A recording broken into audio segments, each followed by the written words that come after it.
Questo pomeriggio abbiamo una bella occasione di ascolto. Il nostro incontro è nell'ambito del corso di formazione degli insegnanti, questa volta anche di aggiornamento per i giornalisti del territorio, per cui una bella abbinata.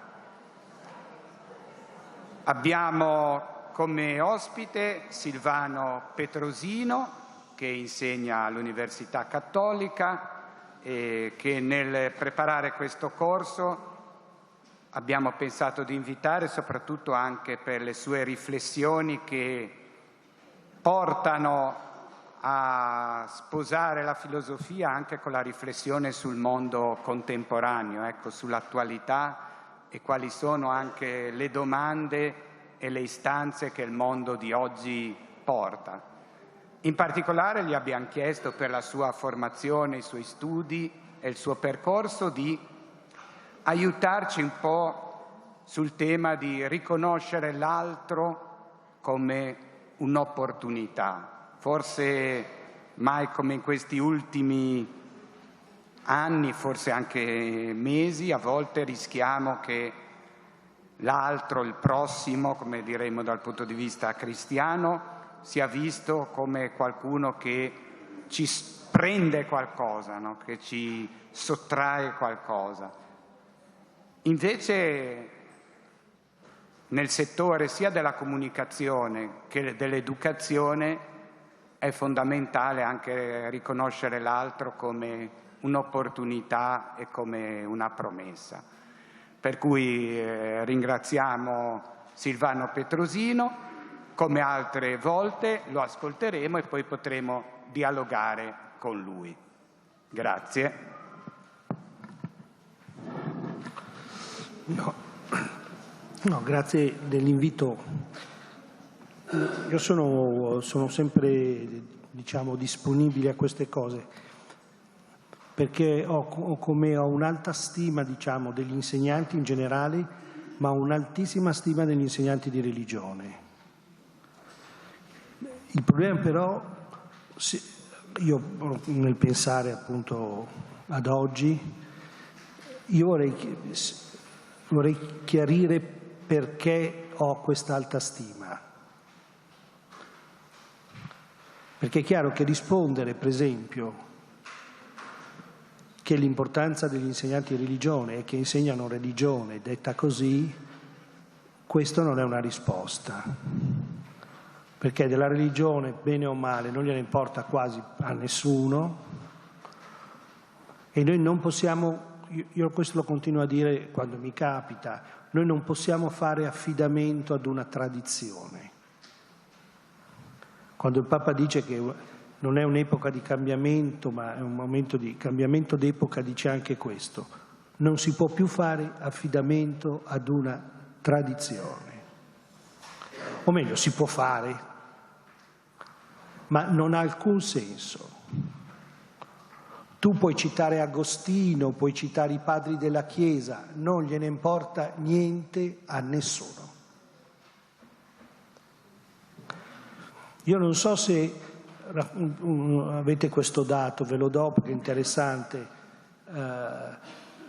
il dato il tormentone dello scorso anno, Despacito, la canzone. Io non so se voi sapete i contatti che ha avuto in rete, perché questa è la contemporaneità. In rete Despacito ha avuto 5 miliardi e 200 milioni di contatti. Vuol dire tutto il mondo. È chiaro che alcuni sono ripetuti, ma anche se fossero la metà. Il Papa, il sito del Papa, ha 300 milioni di contatti, cioè 0. Quindi tu te la puoi cantare e te la puoi suonare, dicendo l'ha detto il Papa, l'ha detto Sant'Agostino, l'ha detto qui, non gliene importa niente a nessuno. Non è qui il punto, è finita questa cosa qua, è finita. Per un po' ci si può illudere, è come nei cartoni animati, sapete i cartoni animati, no? che c'è Willy il coyote che corre, c'è il burrone e per un po' va avanti, no? Ma ormai c'è il burrone. Noi siamo così, tu puoi parlare ancora, la cosa di qua, ma non è che non gliene importa niente a nessuno. Il grande cambiamento, io adesso spero di riuscire a dirlo a questo, il grande cambiamento, prima si diceva c'è un'opposizione alla religione e si è visto il pericolo che veniva dall'est, i paesi comunisti, atei, queste robe qua. In realtà il pericolo grosso, dopo lo preciserò, è venuto dall'ovest, ed è venuto dall'ovest in che senso? Che non c'è più opposizione alla religione, non gliene importa più. Non gliene importa più niente a nessuno. È come parlare degli Etruschi. C'è un gruppo che si occupa di etruscologia, ma non gliene importa più a nessuno. Non so se voi guardate le serie televisive, soprattutto quelle americane. Le serie televisive americane, quando c'è il religioso è sempre il demoniaco, sempre. Quando si parla del religioso è sempre il demoniaco, o il demoniaco, le sette, i miracoli, tutte queste robe qua. Quando non c'è questo, non c'è nessun segno religioso.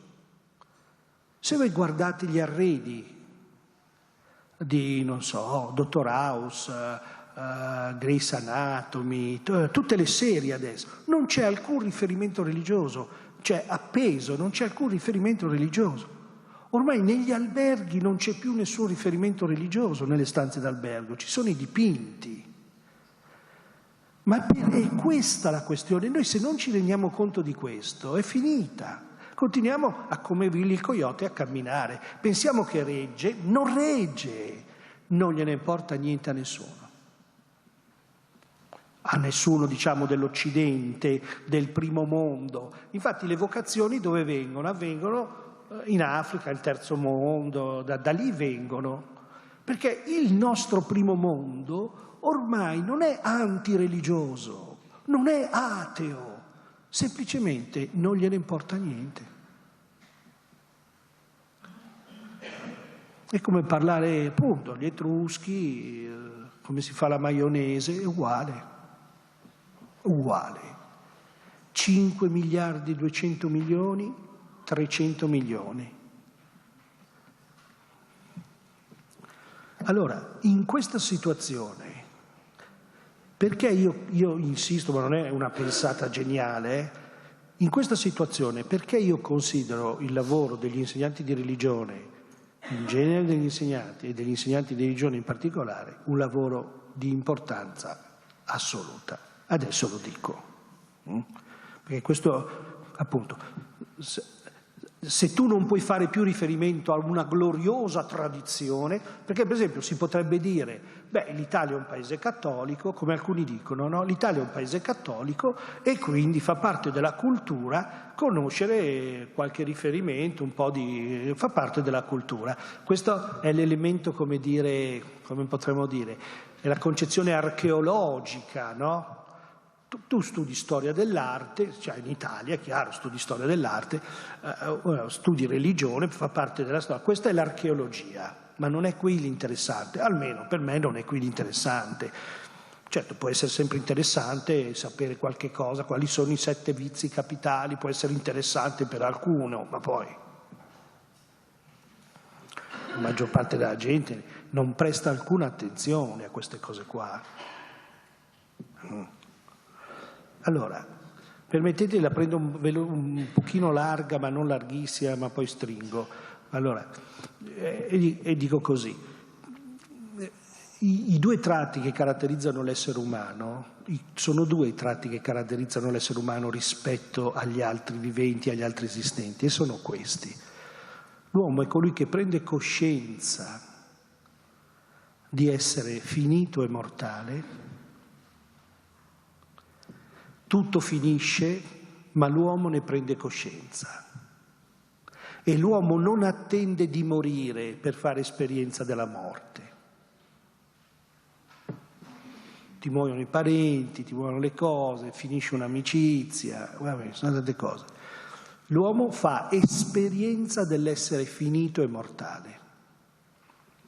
Secondo tratto, qui sono veloce, l'uomo fa esperienza della propria individualità.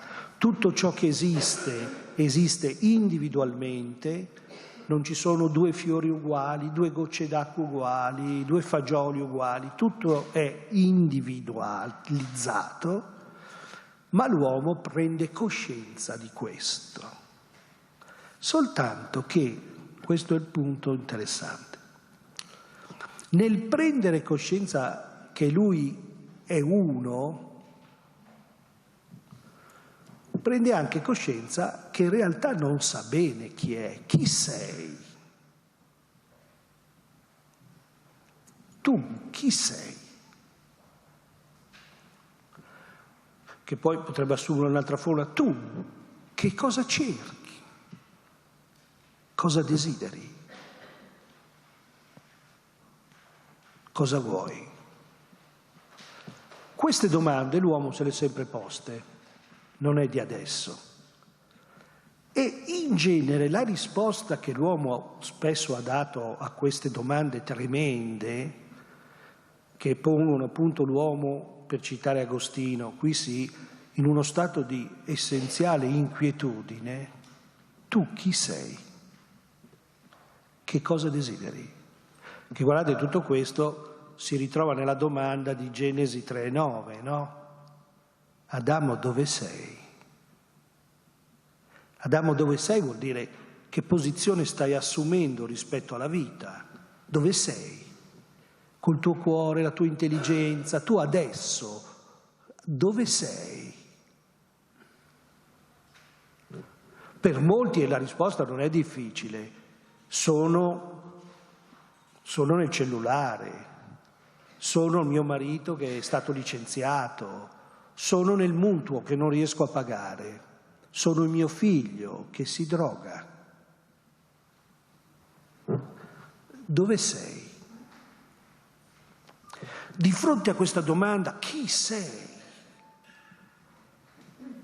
E cosa desideri? Di fronte a queste domande l'uomo ha sempre fatto una cosa. Cos'è che poteva fare? Lo si capisce. Ha cercato dei punti d'appoggio, ha cercato di rassicurarsi, ha cercato qualcosa che gli desse una sostanza, e cioè ha cercato di rispondere a queste domande attraverso il possesso. Il possesso e il potere. Ma è chiarissimo, non c'è bisogno di fare una grande analisi. Chi sei? Sono ciò che possiedo. E infatti noi usiamo tantissimo il possessivo. Mio figlio, la mia carriera, mia moglie, mio marito, la mia confraternita, il mio ordine, il delirio totale. Normale, lo si vede nei bambini, molti di voi insegnano con i piccolini, no? Nei piccolini tu ci impieghi 3 secondi, io dico sempre, basta affacciarsi. Io vorrei sapere chi ha inventato la roba che i bambini sono innocenti. Se c'è qualcuno che non è innocente è il bambino. Innocente vuol dire colui che non nuoce, ma il bambino continuamente rompe le scatole. Continuamente. E rompe le scatole non soltanto ai genitori, rompe le scatole e a volte anche la testa al suo compagno, no? È mio. Tutto il tema del gioco. Il gioco è mio. A proposito dell'altro, quale altro? Ma perché è così importante per il bambino? Per il bambino, e infatti... mi permetto di dire una cosa che mi diceva oggi, stamattina, prima di venire qua, un'amica che ha 5 figli, una delle pochissime.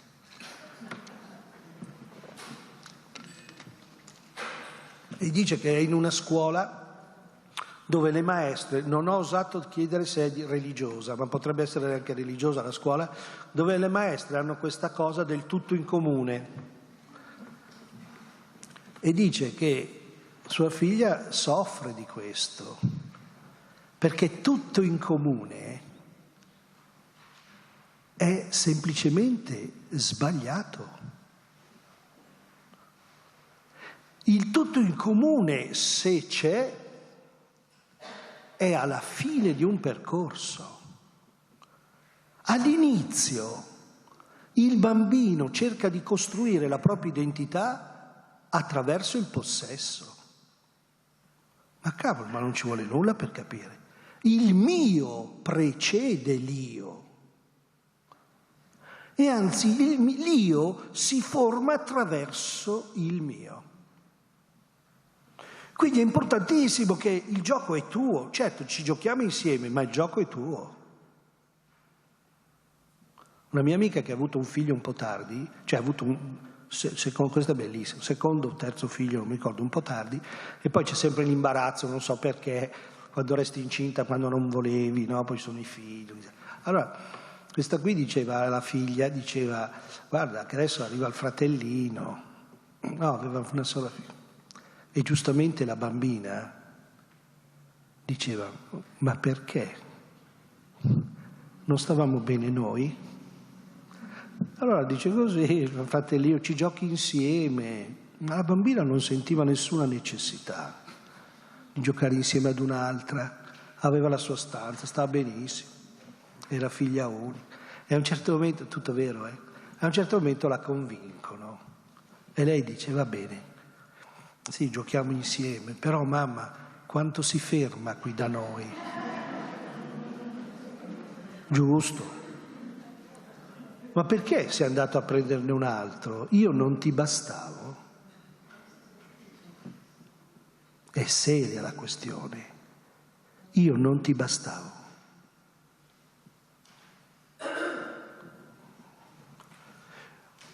Questo, se noi non capiamo il valore, io adesso uso una terminologia un po' così, il valore ontologico del possesso, potrei dirlo anche meglio, il valore ontologico del godimento. Se noi non capiamo il valore ontologico del godimento, che è sempre legato al possesso e al mio, noi non capiamo niente. Non è perché l'uomo è cattivo che è così, è che questo rapporto col potere e con il possesso è costitutivo. Solo noi dopo 2000 anni di storia pensiamo di lasciare tutto come se fosse un gioco, no? Dice sì, la povertà, vado in Africa ad aiutare i bambini, tu vai in Africa ad aiutare i bambini e poi hai l'acidità di stomaco, va bene? E sei sempre arrabbiato, sei sempre, no? Io dico sempre che se uno fotografasse, un marziano fotografasse l'uscita da messa, non potrebbe che concludere che questa non è la religione giusta. Tutta gente arrabbiata, tutti tristi, suore che preti, un disastro, preti che vanno con i bambini, suore che diventano isteriche, c'è tanta malattia, permettetemelo di dire, tanto siamo liberi, c'è tanta malattia. Per forza tu parti da un'idea astratta di uomo, mettere in comune, dividere tutto, ma che cosa tutto? Un attimo, la mamma è mia. Il gioco è mio. E se tu me lo togli, tu non mi togli il gioco, tu metti in discussione la mia identità. Il possesso risponde al problema del chi sono. Mi seguite? Guardate, questo è fondamentale. Se non riesco a essere chiaro su questo non si capisce niente. Il possesso è così importante per noi uomini, il potere è così importante per noi uomini, perché il potere è una risposta all'identità. Ecco perché alcuni di noi, io lo dico sempre questo, adesso mi registrate ma lo continuo a dire, io non sono un professore, voi siete dei professori, io sono chiarissimo, voi siete solo degli egregi professori, giusto? Io insegno all'università, sono chiarissimo, mica sono uguale a voi. E sopra di me c'è uno che è magnifico. E c'è un collegio religioso in cui mi diceva il rettore, che è mio amico, che è un prete, mentre bevevamo una birra l'altro giorno mi dice: ma sai io chi sono? Ho detto: sei il rettore? No, ma sai come sono? Sui documenti come sono definito aureo. E noi ci prendiamo in giro perché il bambino dice: il gioco è mio. Tu non metti forse sul tuo bigliettino dottor, avvocato, o no? Professor, chiarissimo professor, anche perché così se sei un dentista ti fai pagare di più, se metti professori in università. E poi nell'ambiente ecclesiastico, Sua Eccellenza, ma Sua Eccellenza, vi rendete conto, il delirio totale, Sua Eccellenza, quelli lì poi si vestono tutti di rosso, no? Cioè il pasticcio totale. E noi critichiamo il bambino che dice: il gioco è mio? Noi diciamo: guarda quello lì, fin dalle prime elementari questa scuola tutto in comune. Poi arrivi a 30-40 anni.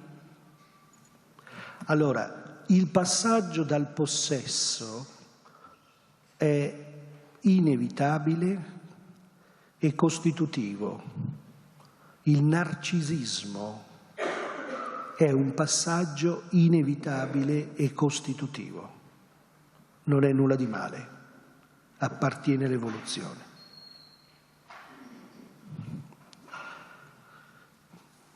Ora però l'uomo non resta un bambino, perché l'uomo cresce. Vedo la signora che scuote la testa, effettivamente, poi tu guardi come ti comporti e devo dire: restiamo tutti bambini, no? Ma certo. Quindi non è il bambino che dice mio, è il quarantenne che dice mio. E io dico che se noi avessimo qui, invece di quello per fare il jogging che calcola i passi, avessimo quello che calcola i possessivi, che sarebbe meglio, noi ci spareremmo alla fine della giornata. Mio, mia cognata, mia,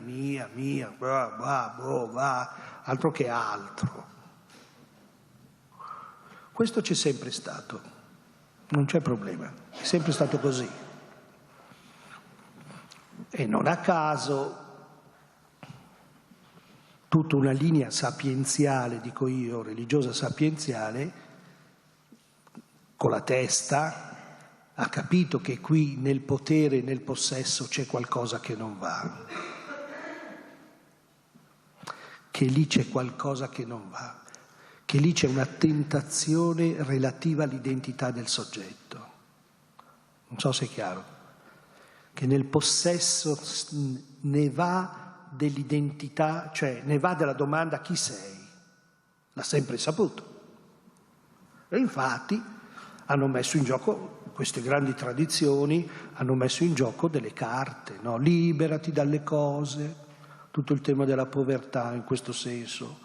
Questo richiamo alla povertà, appunto, stai attento che lì c'è, se tu inizi ti fai prendere dalle robe e va bene. Ora però, e arrivo all'attualità, in genere, vediamo se riesco a chiarirla sta roba, in genere, fino adesso, ma ancora adesso scusate questa, cos'è che ti faceva, come dire, aprire gli occhi e non fermarti al possesso? Che cosa? Le difficoltà della vita. Ci sono le carestie e quindi tu sai che da solo non ce la fai. Le società di una volta che erano molto gerarchizzate, no? C'era il signore e tu non eri un signore, quindi sapevi che non potevi fare tutto, che quindi avevi bisogno, ma la Chiesa si è strutturata in modo gerarchico in questo senso, no? La gerarchia è una roba fondamentale, non la gerarchia ecclesiastica, cioè la gerarchia in generale, perché appunto è un modo per cui le persone si accorgono anche banalmente: ti ammali, da chi vai? Dallo stregone, vai dallo sciamano, è giusto. Perché tu sai che tu non controlli tutta la scena, controlli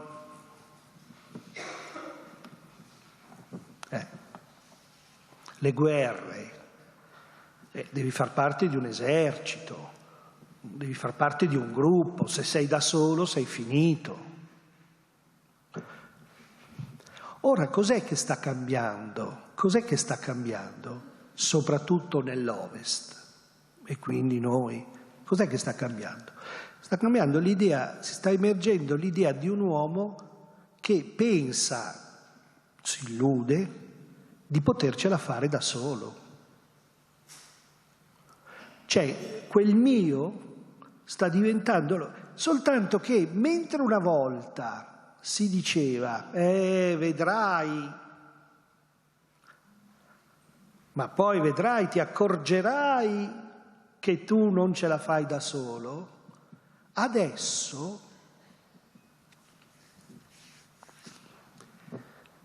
lo sviluppo della scienza, della tecnologia, lo sviluppo della società consumistica,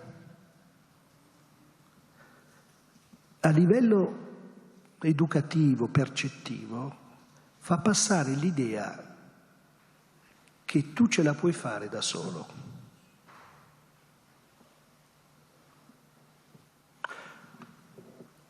Voi sapete che una delle grandi carte che la nostra tradizione ha giocato, che è la carta della natura, per esempio si diceva, no? Tu puoi dire quello che vuoi sull'omosessualità, tu puoi dire quello che vuoi, però perché nasca un bambino ci vuole un uomo e una donna. Non diciamo così noi? Tu puoi fare quello che vuoi, però lì c'è un punto di natura. I bambini nascono da un uomo ed una donna, va bene? Tant'è vero che in alcuni manuali di semiotica, la scienza dei segni, un esempio che si faceva sempre per spiegare cos'è un segno, perché il segno cos'è? È ciò che rinvia ad altro, no? Uno degli esempi che si faceva era la donna incinta e si diceva, se una donna è incinta vuol dire che ha avuto un rapporto con un uomo, si diceva. Capite dove sto andando? Non è più così. E non solo non è più così, adesso do delle notizie tremende, ma poi meno male che dopo c'è il vino e ci diamo all'alcol.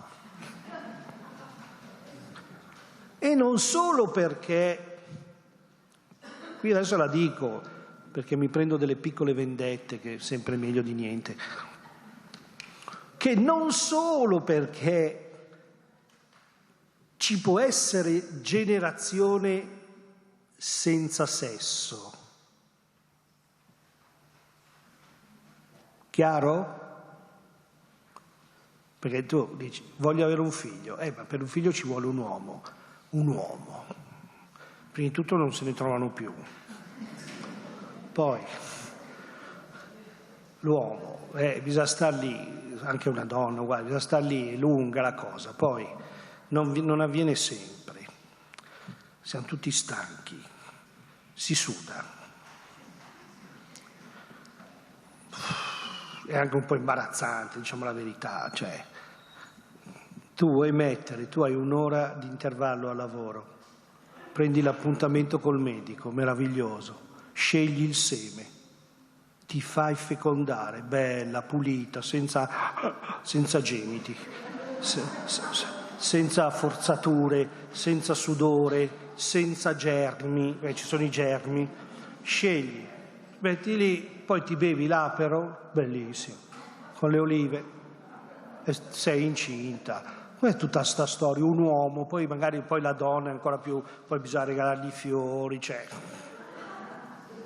Facciamo subito, attenzione, facciamo in fretta.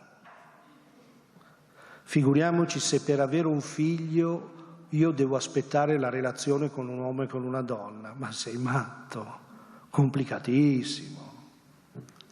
Ma c'è di peggio.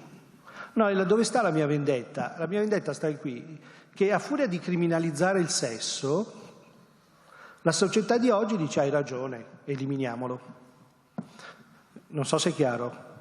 Infatti per quello io ho fondato un'associazione per la difesa del sesso ad oltranza. Se poi vi volete iscrivere. Perché infatti a furia di dire che il sesso sta attento perché è sporco, Dio ti guarda, almeno mi guardate, Dio ti guarda, così, allora adesso hai ragione, adesso ci hanno dato ragione, togliamolo sto sesso. Capite cosa sto dicendo? Terribile. Togliamo la relazione uomo-donna. Togliamola. Nel film Matrix o Matrix, vi ricordate come nascono gli uomini? Come i fagioli. L'utero artificiale c'è già da 10 anni.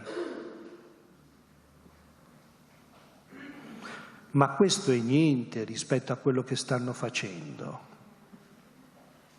Perché noi abbiamo sempre saputo che ci può essere generazione senza amore. Mi seguite? Beh, certo. Generazione senza amore, prendo una donna, la violento, la metto incinta, cioè generazione senza amore. Ma adesso c'è la possibilità di generare senza sesso, cioè senza relazione sessuale, capito? Con la pipetta. E soprattutto adesso sugli animali stanno facendo esperimenti dove c'è addirittura generazione senza neanche il maschile. Hanno fatto nascere una topolina semplicemente in Corea, semplicemente modificando il patrimonio genetico della mamma, senza il seme maschile. Capite?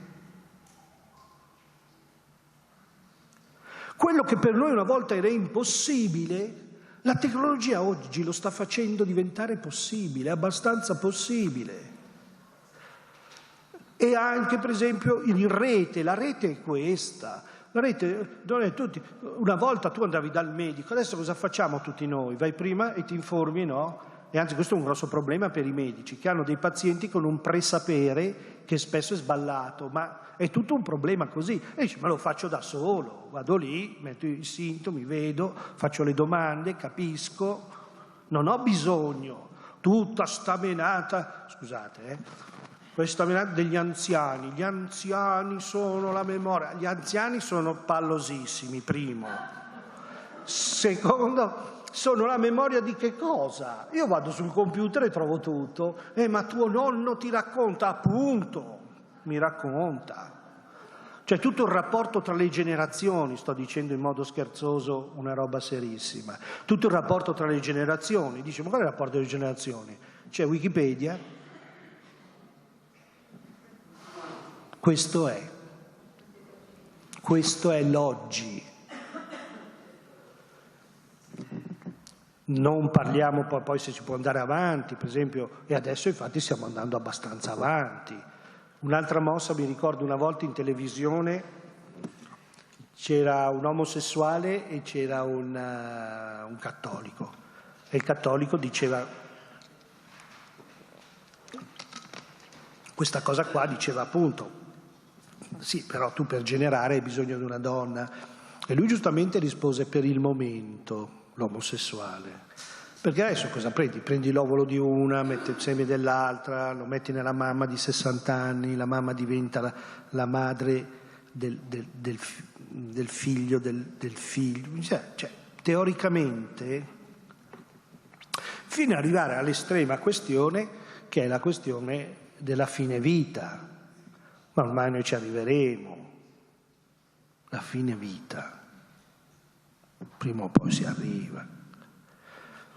Ma si arriva non perché sono cattivi, ma perché questo è, l'Occidente è questo. Adesso vi faccio una roba, datemi pazienza, poi dico dove sta per me la cosa enorme che voi fate, anche se spesso senza saperlo, voi fate una cosa enorme.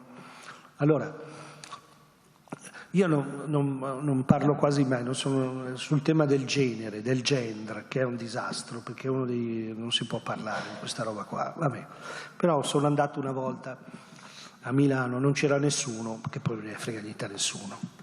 Sono cose in un certo momento alla fine della cosa una ragazza 25 anni 23 anni, un'universitaria normale, cioè normale d'aspetto, non una matta, ci sono sempre nei convegni le matte o i matti, I matti ci sono sempre.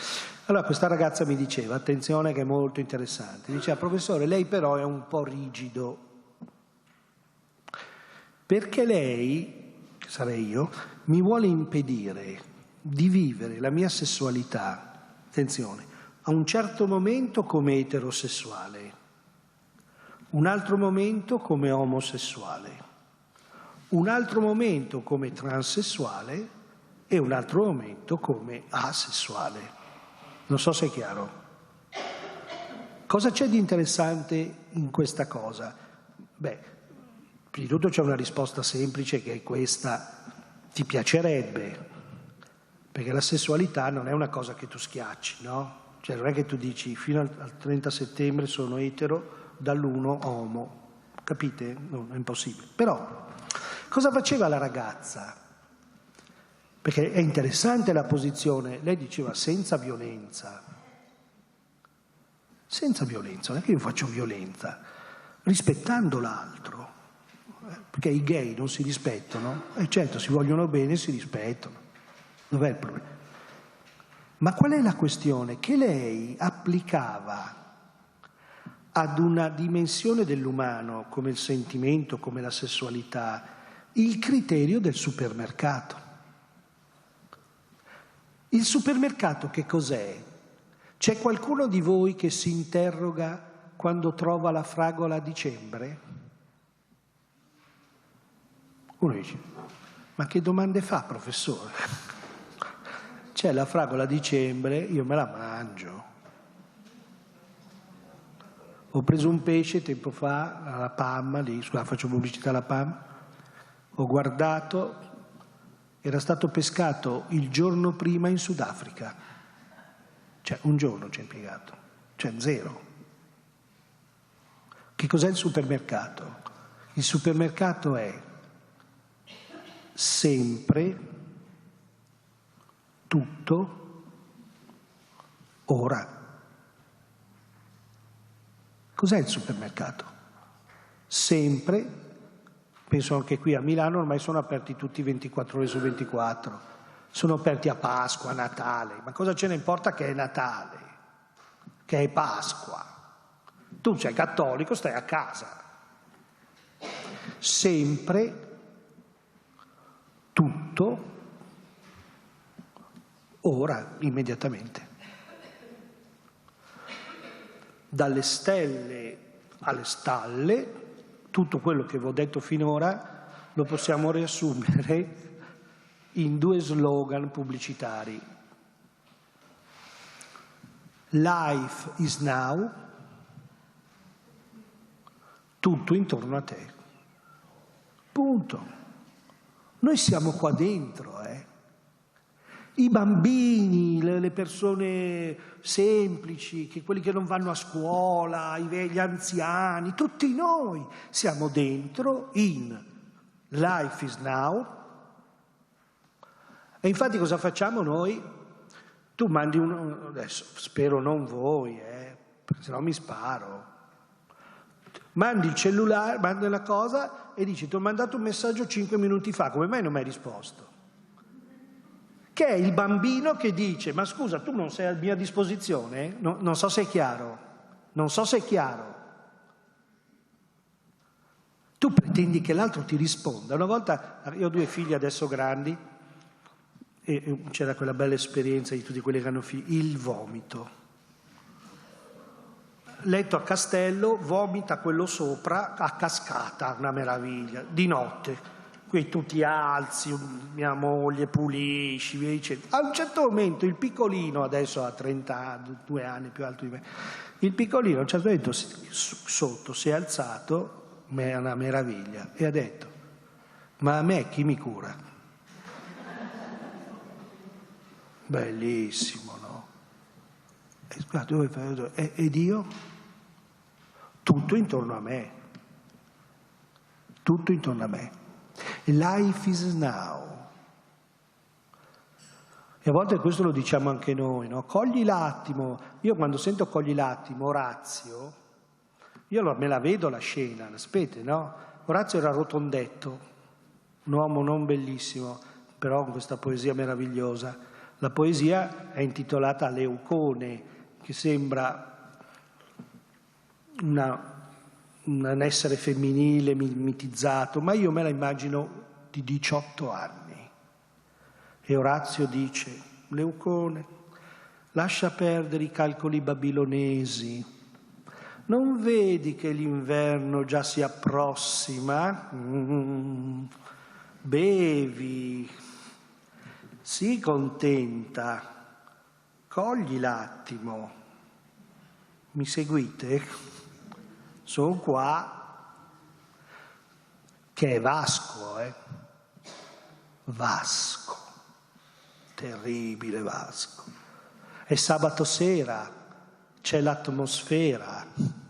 Io sono un uomo buono. Te la prendi tu la responsabilità di non starci? Mi state seguendo? C'è l'atmosfera. Noi siamo qui dentro. Punto. Qui non è che uno è cattivo, uno è ateo, uno non vuole bene a Gesù. Siamo tutti qui dentro. Cioè abbiamo dentro le cellule di questa roba e la scienza ci dice che un po' ce la possiamo fare. Resta la morte come cosa, lì, resta la morte. Per il resto uno dice, possiamo fare tutto. Ci siamo? Fin qui? Questa è la battaglia, è durissima. Ora arriviamo a quello che secondo me è il vostro compito, che voi fate e che è il compito degli insegnanti in generale, però voi, ed è un compito enorme. Perché io dico che cos'è che noi possiamo fare qui dentro, in questa situazione, cos'è che possiamo fare? Dire la cosa che diceva prima Don Alberto. Noi possiamo fare solo una cosa, e noi possiamo dire e testimoniare che c'è dell'altro. Mi seguite? C'è dell'altro. Ci sono i poveri, ad esempio. Ci sono gli ammalati. C'è dell'altro. Certo, arrivare fino all'altro per eccellenza che è Dio, certo, ma c'è dell'altro. Questo è il cuore più intimo dell'educare. L'educare, dire all'uomo c'è dell'altro. Guardate, facendo una cosa, mi permetto di dire, l'errore che abbiamo fatto, che fa molta educazione, che abbiamo fatto noi, qual è l'errore? Quello di aver criminalizzato il godimento e il possesso. Mi seguite? Ma il godimento e il possesso sono un bene, non si può vivere senza godere, senza bere del buon vino, senza baciarsi, senza mangiare bene. Dio non ci vuole castrati, In paradiso saremo tutte suore e frati, ma neanche a parlarne, sarebbe un inferno. Noi dobbiamo mangiare bene, dobbiamo bere bene, dobbiamo giocare bene, divertirci bene, suonare bene. Cavolo, c'è dell'altro. Dirlo al bambino, il godimento non è male, perché senza godimento non si può vivere, ma il godimento è una parte di una scena più ampia, che è stranissima, che è quella che io chiamo la scena umana. La scena umana è stranissima. Ed è stranissima perché? Perché non è riducibile alla ricerca del proprio godimento. Noi siamo capaci di rinunciare al nostro godimento. L'uomo è questo, è una roba pazzesca. Che lo si vede bene nel rapporto coi figli, questo. Quindi che il ragazzo, adesso dico sempre questa roba qua, ma sono i miei solite robe, che il ragazzo a 14, 15, 13 anni si accorga che la compagna davanti ha un bel fondoschiena. Questa cosa è un miracolo di Dio, capite? Dio ha inventato l'ormone, perché senza l'ormone i maschi si sarebbero fermati a che cosa? al calcio, la pizza, la mamma, o no? Infatti il maschio è interessante perché se tu lo analizzi cogli l'evoluzione allo stato primordiale. Poi c'è un certo periodo, appunto, Dio gioca la carta e ti dà l'ormone. E l'ormone fa sì che tu ti accorgi che c'è dell'altro. La quarta cosa, in genere dura pochissimo, perché poi uno si accorge che è sopravvalutata e ritorna alle 3. E quindi tu ritrovi, a volte la sostituiscono con la moto, non so, una roba così. E quindi tu trovi questi girafoni di 40 anni che ogni venerdì si trovano a giocare a calcetto. I maschi giocano a calcetto, vanno a vedere la corsa con la moto, cioè sono rimasti col ciucciotto. È una forma diversa di pizza, cioè, capito? La pizza, secondo le robe così. Dio, poveretto, ha giocato la sua carta, dice: guarda, io per 3-4 anni ti do l'ormone. Allora, noi lo dobbiamo sfruttare l'ormone, capite che lo dobbiamo sfruttare a livello educativo, dobbiamo sfruttarlo, abbiamo quegli anni lì, che sono gli anni qui. E poi devi dire: guarda, però, e qui la difficoltà, lei non è il suo fondoschiena, c'è dell'altro, non so se è chiaro. Ma questo deve avvenire attraverso la valorizzazione dell'ormone, non la criminalizzazione, non so se è chiaro, Il c'è dell'altro, guardate, il c'è dell'altro nella storia dell'umano ha sempre seguito 2 grandi strade. La strada della paura. C'è dell'altro nel senso, c'è la morte. Io ti sto baciando sotto un pino a Posillipo e tu mi dici: hai la mononucleosi? Ci stiamo baciando, mi dice: ho la mononucleosi. Bisogna stare attenti, Nelle scuole adesso, non voi, forte, voi siete il luogo di questa roba qua. Le torte non si possono più fare, no? Giusto? Bisogna stare attenti, capito? Andiamo avanti così, che io poi ti allungo la mano per abbracciarti il fondoschiena e tu dici: ma te le sei lavate prima?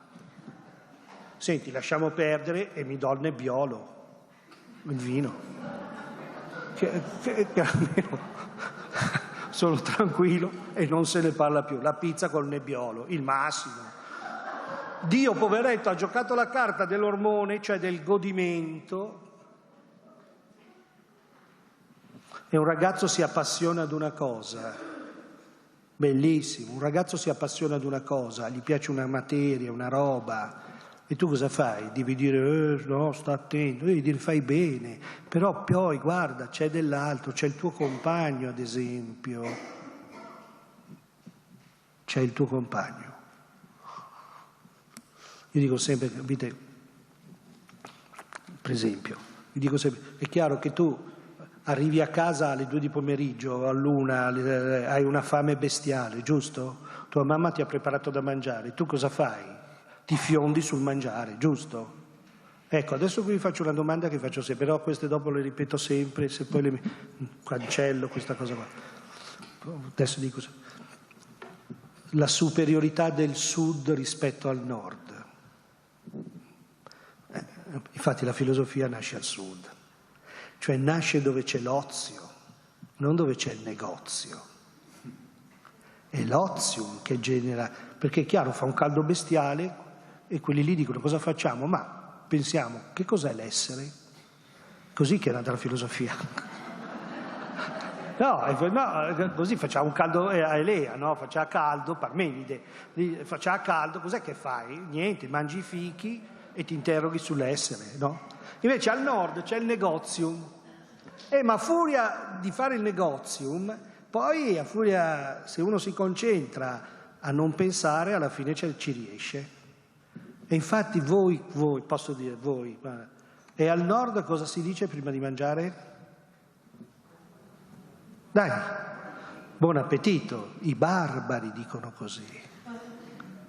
Così si diceva prima di Costantino, prima del 333, perché noi del sud, noi diciamo favorite.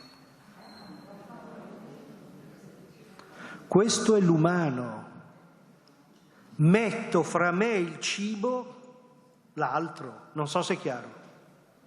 C'è l'altro, capisci?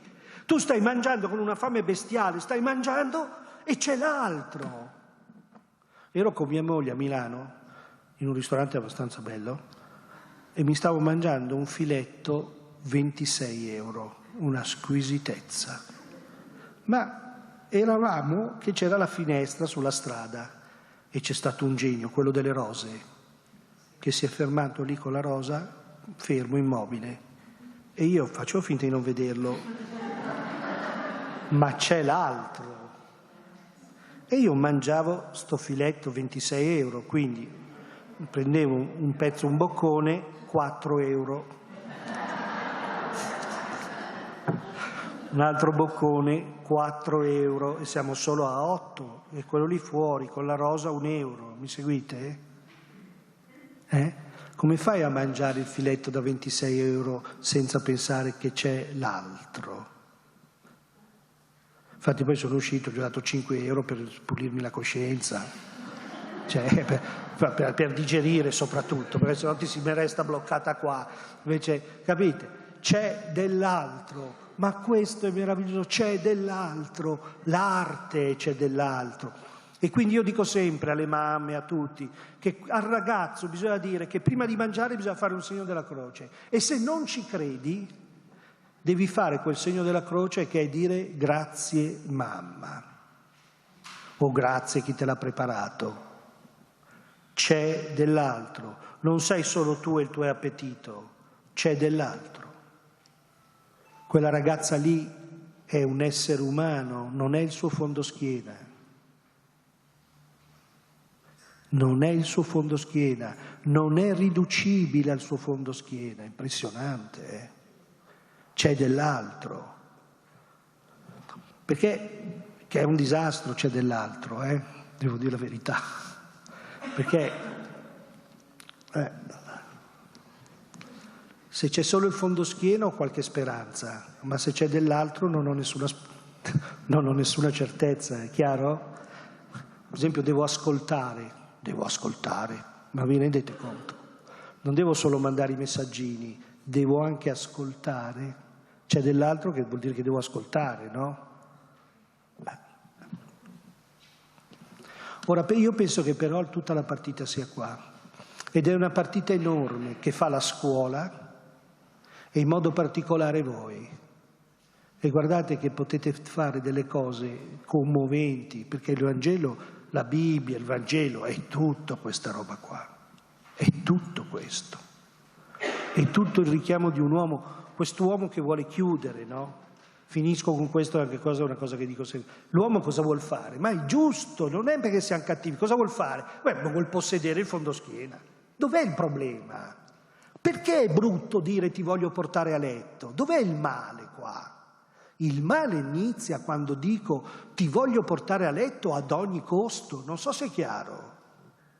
Che io ti voglia portare a letto non è male, è bene. Ma quando è ad ogni costo? E nella Bibbia questa cosa è continuamente detta. L'uomo cosa cerca di possedere? Uno dei modi con cui l'uomo cerca di possedere è di chiedere il nome. È forte. Continua a chiedere il nome. Ma tu chi sei? Allora, chi sei? Perché non si vede, questo altro non si vede, non si capisce niente di sto altro. Tu chi sei? Chi sei? Qual è il tuo nome? E lui dice, io sono colui che sono. Ora, ci sono varie interpretazioni su questa roba. Un'interpretazione dice, io sono colui che sono, dice, sono l'essere. Io devo dire, bah. Un'altra interpretazione dice che vuol dire, io sono colui che sarò.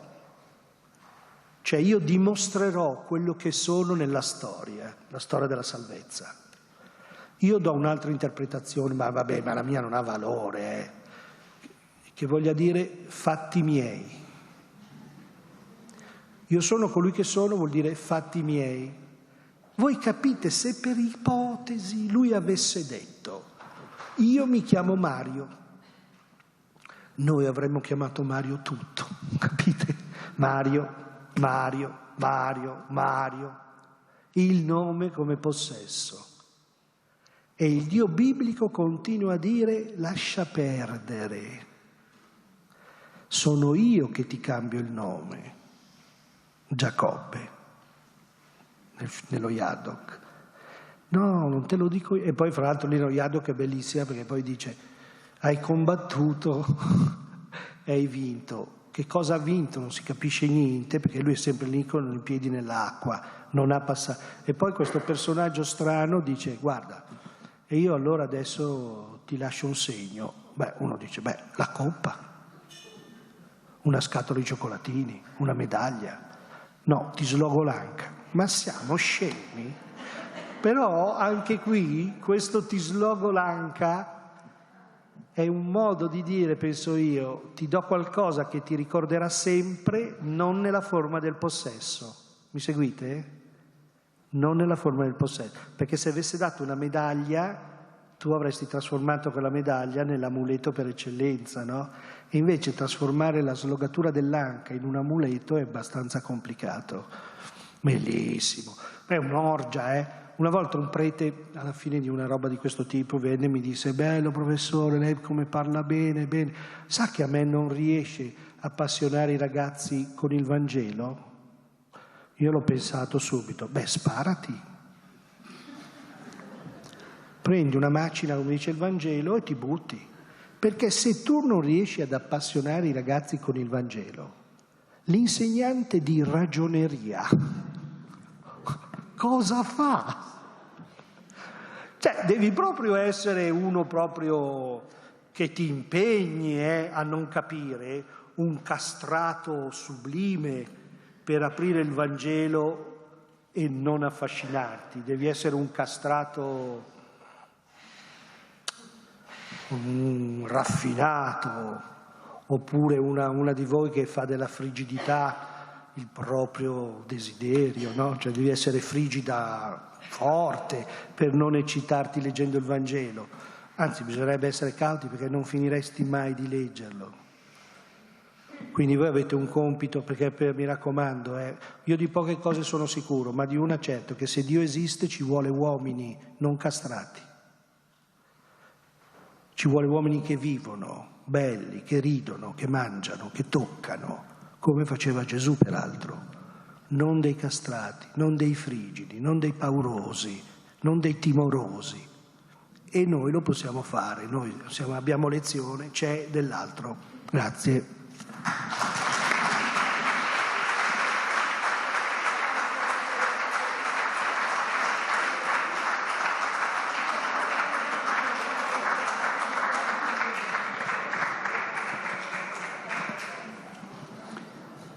Ecco, bene, abbiamo ascoltato tanti spunti legati, come avevo annunciato, anche al nostro contesto culturale. Mi sembra interessante poter prendere ancora questo tempo per un po' di scambio, un po' di dialogo, anche partendo sempre dalla quella che è poi la nostra vita all'interno delle scuole, dell'aula, per confrontarci su quello che è emerso, ma anche per fare, se riusciamo, qualche passo in avanti. No, intanto volevo ringraziare questo relatore, perché finalmente si parla un linguaggio diverso. Questo linguaggio non è affatto scurile, io lo ringrazio per le sue provocazioni, perché è il linguaggio che lui ci ha dato tanti esempi per educare i nostri ragazzi, ma qualsiasi persona che incontriamo, perché il cristiano è missionario sempre, anche al di fuori della scuola, perché possiamo capirli e amarli se incontriamo il loro modo di pensare e il loro linguaggio. Non possiamo dire ascoltami se non ascoltiamo loro. E di conseguenza,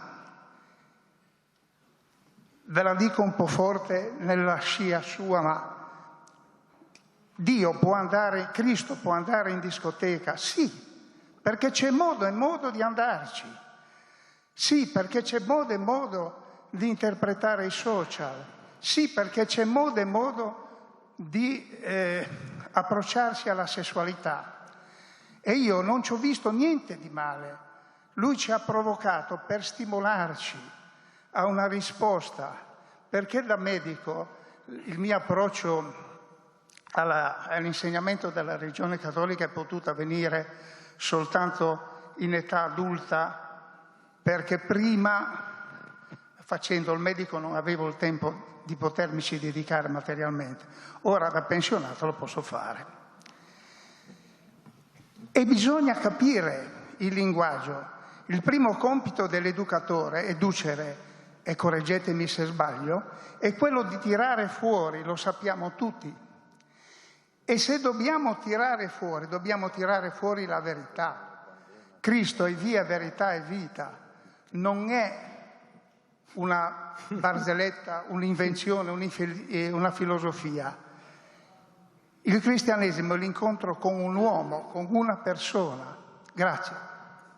Grazie. Allora, io sono un'insegnante di religione, ho 5 figli, tutti maschi, grazie al cielo. Promuovo una campagna pro maschio alfa con i miei alunni, no, insegno una scuola superiore, e quindi tutto il discorso, l'ormone, eccetera, diciamo, mi ritrovo molto. Però mi verrebbe da aggiungere una cosa, adesso non so se è fuori luogo oppure no. È vero che questi ragazzi sono colpiti dal lato B delle loro compagne o delle ragazze che trovano in discoteca piuttosto che al bar. Ma è anche altrettanto vero che se tu vai sul social, su Instagram, l'immagine che le ragazze danno di sé, la prima immagine o tra le prime che danno è un corpo completamente nudo o quasi totalmente nudo. Quindi in questa confusione è difficile dire c'è altro, anche se attraverso appunto l'ormone che è in sé positivo, perché sennò il Signore la sessualità non l'avrebbe creata, no? Aiutare questi ragazzi ad avere rispetto del corpo e quindi della persona, perché noi non siamo scissi, no? Il nostro corpo siamo noi. Del corpo dell'altro così come del proprio corpo, no? Tempio del Signore. Niente, questa qui era solo una provocazione subito così da chito. L'altra cosa che volevo dire, che mi ha colpito molto a proposito, no? Della generare figli senza sesso, ed è proprio vero, perché ormai la sessualità è ludica quando sì, e non procreativa, nella miglior ipotesi, insomma, no? E io da insegnante di una scuola superiore, quindi ho ragazzi che arrivano fino ai 18 anni, è sempre più difficile far capire loro come le due cose non possono essere scisse, perché noi siamo uno. Questo era. No, grazie, rispondo subito qui. No, è difficilissimo. Ed è difficile a tal punto che alcuni sostengono che è impossibile e che quindi la battaglia è persa.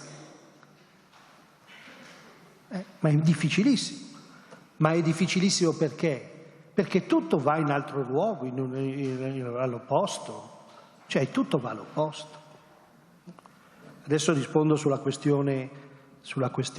Certo, infatti qui è da fare il lavoro, qui c'è da fare un grande lavoro. Io resto dell'avviso che quando la proposta è seria, l'uomo non è una bestia. Se quindi la proposta è seria, si è argomentata, via dicendo, si vince. Adesso io dico, per esempio, io come mi gioco la questione del corpo. Per me il corpo, e in realtà la sessualità, è legato al tema dell'intimità. Soltanto che quando tu vai a fondo dell'intimità, tu non trovi solo il corpo sano e turgido, trovi anche il corpo malato. che è lo stesso. Una volta facevo questa cosa a delle suore di clausura, era un piccolo corso, che era sul concetto di sposa, perché siccome le suore dicono che loro sposano Cristo, che a me sembra uno dei deliri, allora io facevo la cosa sul concetto di sposa, e una delle caratteristiche della sposa è il tema dell'intimità. Con una prostituta non c'è intimità. In un bellissimo film dove c'è un tradimento, adesso non sto a dire, con la Basinger, un bel film, non mi ricordo mai il nome, che poi la figlia scopre che lei è un amante, la mamma li uccide, li fa scoppiare. Vabbè. E c'è il film in cui la Basinger si trova col suo amante. La Basinger è una donna di 45 anni con 3 figli e ha il suo amante. E a un certo momento l'amante la spoglia e inizia ad accarezzarla. E lei dice: no, non qua, accarezzami di qua, perché qui mi hanno tolto il seno. E lui dice: ma io ti amo. Bellissimo. Cioè non ha nessun problema di fronte alla cicatrice, che è la cosa meravigliosa del corpo. Il corpo è questo. Iniziare a dire ai ragazzi che il concetto di intimità è una roba enorme. Finita questa roba con le suore, poi si passeggiano. A un certo momento arriva una suora giovane e mi dice: ma sa, professore, mi ha molto colpito, lei sa che ha ragione? Io ho detto: ottimo, la suora ha un amante. Che è sempre meglio l'amante, perché la cosa importante, Dio ci vuole allegri, meglio l'amante, basta che sia allegri. Vabbè. Ah, dico, veramente? E lei dice: sentite cosa mi ha detto, mi commovente. E poi dice: sì, perché vede, io adesso nel mio convento di clausura, le Clarisse, io sono addetta all'infermeria e ho 5 suore, di cui 2 novantenni e le altre e gli devo cambiare i patelloni e il catetere. Capite? Capite cosa stava dicendo? L'intimità è quella cosa lì. L'intimità è il seno turgido, giovane, bellissimo del Cantico dei Cantici, ed è lo stesso seno scavato da un tumore. È lo stesso corpo. E noi abbiamo l'intimità. Per me questa è una definizione di uomo. Chi è l'uomo? Uno che sa cambiare un patello ad un anziano senza provare schifo e senza generare vergogna. Non so se è chiaro. Questo è il corpo. Allora, è chiaro che tu devi fare un discorso su questo, non puoi ridurlo, capito? E io per esempio dico che a volte le gite, vi do un consiglio, sì, bisogna fare le gite di qui, le gite di là, l'inglese, ma anche il Dognocchi è un bel posto, dove ci sono i bambini storti sulle carrozzelle, no? E tu giochi a calcio con quelli lì che sono tutti storti, che non sanno fare niente, che devono essere imboccati, che a volte devi schiacciare la vescica per fargli uscire la pipì. Sto parlando di fatti che purtroppo mi invitano sempre, che mi invitano sempre in queste onlus qui, non mi invita mai l'ASI, che è l'Associazione Spogliarelliste Italiane. E invece mi continuano a invitare queste qui delle questi qui malati, le robe così. Però questa è la questione, difficilissimo. Il corpo che c'è in scena, ad esempio, qual è? È sempre il corpo sano, bello, giovane. Per esempio adesso, scusate, posso 5 minuti? No, è bello. No, questa è fortissima.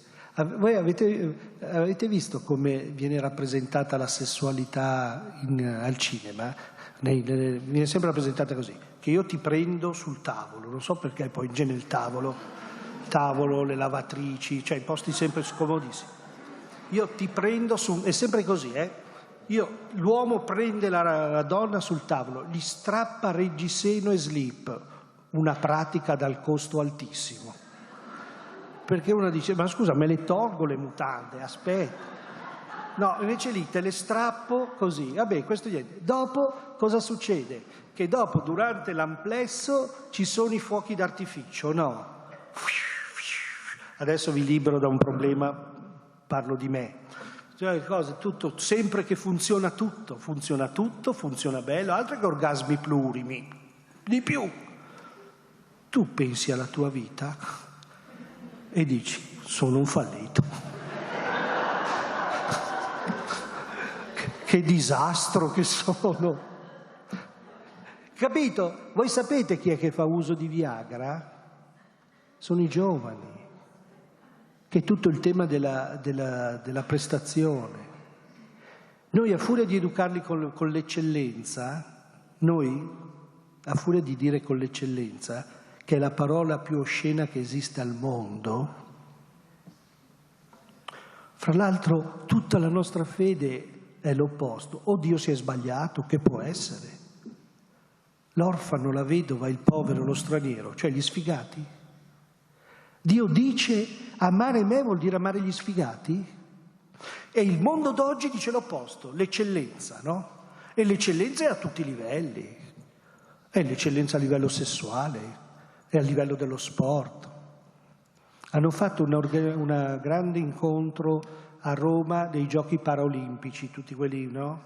Sapete come l'hanno intitolato? Un solo titolo era sbagliato, ed è quello che hanno dato loro. Perché Satana esiste e quindi è un gigante Satana, mica gioca a biliardino, agisce.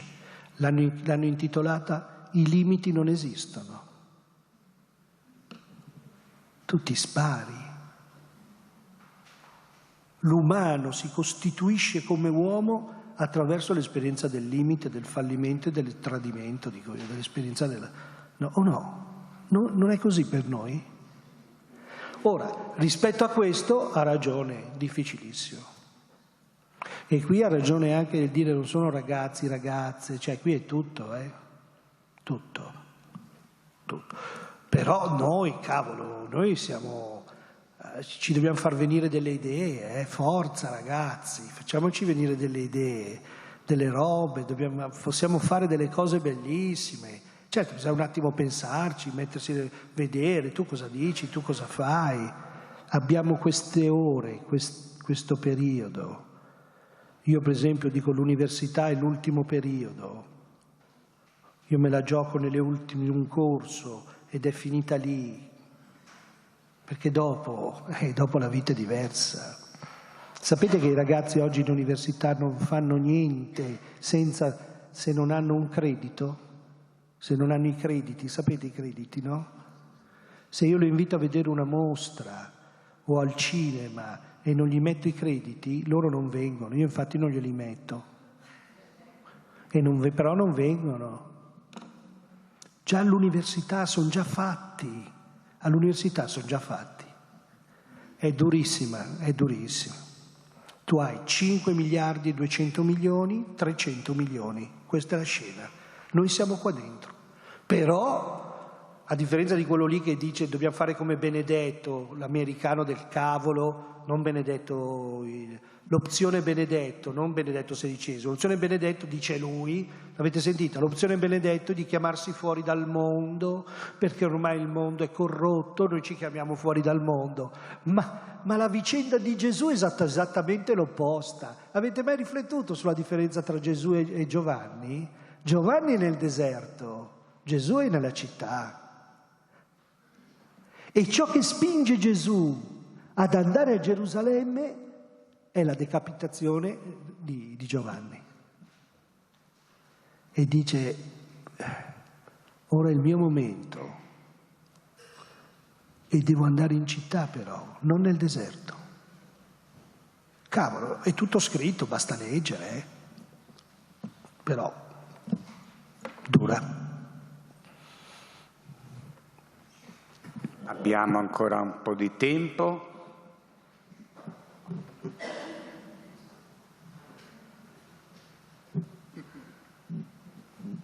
faccio una domanda. Io mi sentivo chiamato in causa dal prete che non credeva più di potere, della profondità del Vangelo, allora il richiamo, infatti stasera vediamo come va a finire, no?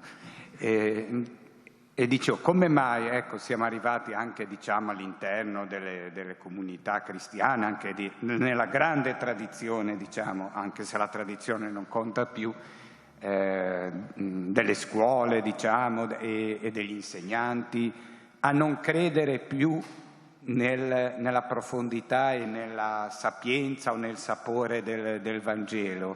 Come mai non lo proponiamo quasi più? No, non lo so, per l'amor del cielo. Però pensavo l'altro giorno leggendo gli atti, mi sembra gli Atti 4, vengono presi Pietro e Giovanni, che era la cosa che avevo detto anche lì, vengono presi Pietro e Giovanni. E negli atti dicono che dopo il Sinedrio, dopo un po' lo interroga ed accorgendosi che erano persone semplici e inoffensive, perché Pietro è un disastro, è un pescatore, un disastro. E molti teologi stanno pensando al rapporto tra Pietro e Giuda, Pietro è un disastro. Però se questi qui si accorgono che non fanno niente di male, allora dicono così: noi vi lasciamo, però smettetela di predicare. La risposta di Pietro, e Pietro è sempre così, Pietro è un disastro che poi dà delle risposte che tu dici porca vacca. La risposta di Pietro dice, ed per me questo è il compito che noi dobbiamo, poi non c'è altro. E lui dice, noi non possiamo tacere, perché non possiamo negare, non parlare di ciò che abbiamo visto ed ascoltato. Allora la domanda che io faccio a voi e a me, ma cos'è che avete visto ed ascoltato? Cos'è che avete visto? Una donna diventa sola, dedica tutta la sua vita, cos'è che ha visto? Un prete? Noi, magari fai insegni, ma chi te lo fa fare? Cos'è che hai visto? Difficilissimo, questo è il punto. Noi dobbiamo andare terra a terra. Cos'è che hai visto ed ascoltato? Quando Pietro continua a dire dove possiamo andare, solo da te abbiamo parole di vita, sentiamo da te di vita eterna. E cioè? Dimmela. Cos'è che hai visto? Cos'è che dici a un musulmano? Mica sono cattivi i musulmani. E cos'è che gli dici? E cos'è che dici a quello lì? Che noi diciamo rispetta le ragazze, no? Ma giustamente una volta un ragazzo bravissimo dice, e se la ragazza dice per favore potresti non rispettarmi? Forte, dice non rispettarmi, dai. E cos'è che dici tu? Cos'è che diciamo noi a questi qui? Cos'è che abbiamo visto? Cos'è che abbiamo ascoltato? Guardate che la serietà per me della fede è a questo livello basso. Cosa hai visto e cosa hai ascoltato? E su questo bisogna riflettere. Mica possiamo dire, io lo continuo a dire questa roba, no, siccome posso fare una critica ai preti? Che ne pace taglia. I preti alle catechiste in parrocchia, io gli ho chiesto sempre ai preti che conosco, ma voi li avete invitate a cena a fine anno? Gli regalate un mazzo di fiori alle catechiste, che in genere sono donne, no? Se siete degli uomini, che uomini siete? Alle donne si invita a cena, no? È chiaro. Perché qual è il problema adesso di una catechista? Per me il problema della catechista è questa, scusate. Ma me lo diceva una bravissima, che lei continuava a dire Dio è padre, queste robe qui che noi diciamo, no? Dio è padre. E vedevo una ragazzina un po' ferma e diceva, cos'è che c'è che non va bene? Dice, ma speriamo di no, visto che mio padre se n'è andato con un'altra. Per esempio, c'è qualcuno di voi che mi sa dire chi è un padre? O chi è una madre? Perché mica sei madre perché sei incinta, e mica sei padre perché metti incinta. E sapete dirmi 2 parole che hanno un minimo di senso su che cos'è un figlio? La nostra religione è la religione del figlio, Noi dobbiamo imitare Cristo, cioè dobbiamo diventare figli, e cioè non parliamo poi, mi rivolgo alle sposate, ma anche alle suore, se si concepiscono come spose di Cristo. Sapete dirmi 2 parole che hanno un senso rispetto al concetto di sposa? Cos'è la sposa? Cos'è lo sposo? Difficilissimo. Questa suora, per me il catechismo, vedete, è proprio terra, è riuscire a giustificare il fatto che Gesù è preferibile a Batman. Ve lo posso dare come tema, compiti a casa. Scrivete un tema dimostrando che Gesù è preferibile a Batman. Batman vola, aiuta i poveretti, ha una macchina che vorrei avere, vroom, vroom, vroom, vroom, bellissimo, è ricco, ha sempre delle donne, niente male, cioè così, Batman, è buono. E perché Gesù è preferibile? Poi magari non è preferibile, non lo so, ecco, per me il problema è a questo livello, perché cosa c'ha Gesù in più rispetto a Batman? Spero che nessuno dica, beh, Gesù è Dio, perché rispondere così è non rispondere, no? Non rispondere. È difficile, difficilissimo. Però se non facciamo questo, che cosa abbiamo visto, che cosa abbiamo ascoltato? Posso? Certo. No, dico solo tanto così, la concludo così, terra. Perché dico sempre uscire a cena, tu esci a cena adesso con delle persone, ti spari, questi qui continuano a parlare di lavoro, anche le donne. Cioè tu inviti una, prima di tutto è vegetariana, fruttarola, sta facendo la dissociata, cioè la miseria, dice, e per quello poi noi guardiamo le partite di calcio, scusate. Siamo a cena e tu inizi, no, così devo tornare a casa prima, oggi non mangio questo, non mangio quello, faccio così, devo fare la dieta, sono in dieta, dici, Milan o Juventus per me. Cioè, no, pensavo, ma tu con chi vorresti uscire a cena? Io adesso penso, no, sapete la cosa ci cito sempre questa perché è troppo forte. Sapete San Francesco, nelle fonti c'è scritto San Francesco sta morendo. San Francesco è una cosa inenarrabile, c'è una cosa, forse l'unica vera imitazione di Cristo, forse. Infatti vive poco perché mica era tanto stabile. Personaggio. Se avete visto la Porzuncola dove pregava c'è da spararsi, Siete stati? Cioè, poi abbraccia le piante, cioè, sta morendo. Allora tu fra Leone va lì e dice, cosa vuoi? No? E Francesco, questa è bellissima, stasera, questa è la bella notizia, Francesco aveva un problema con le donne, sia con Chiara, che gli dicono, senti, Chiara ti vuol vedere, lui dice di no, però poi organizza, sapete, c'è scritto, organizza un picnic fuori dal convento in modo che Chiara lo possa vedere, figurati. E poi predicava alle donne sempre, insomma, giusto, le donne sono pericolose. Allora, questa roba qui, tranne una nobildonna romana, fratella Jacopa, e lui dice a letto, io me la immagino la scena, chiamate fratello Jacopa, dice, va bene, e ditele di portare i mustacciuoli, perché lei faceva i biscotti, capite?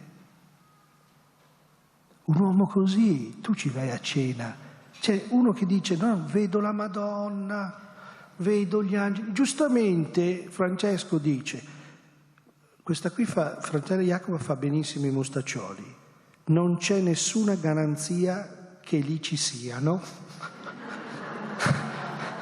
e che siano buoni come questi qui. Io finché posso me li mangio. Non è meraviglioso? Tu con uno così ci esci a cena o no? Un uomo, Velo sta morendo e dice Mustaccioli. Tu lo baci uno così. Va bene. Grazie.